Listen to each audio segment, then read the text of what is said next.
मुझे बहुत पसंद है सर्दी की पहली दस्तक। उदास सुरसुराती ठंडी हवाएं, उदासी में डूबी शामें, पत्तों का गिरना, सूरज की आखिरी झलक और रात की तारीकी, बादलों में छुपा चांद, बारिश की बूंदें,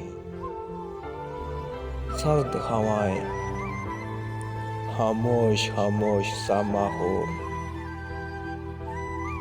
रूम की तन्हाई,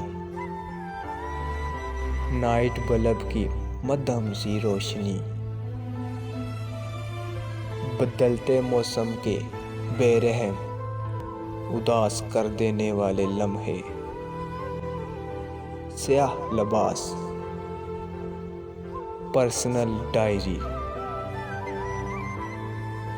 बार बार डायरी की तहरीर पढ़ना, अजीब सी बेचैनी में जो लिखे गए हों वो अधूरे ख्वाब, वो और बस में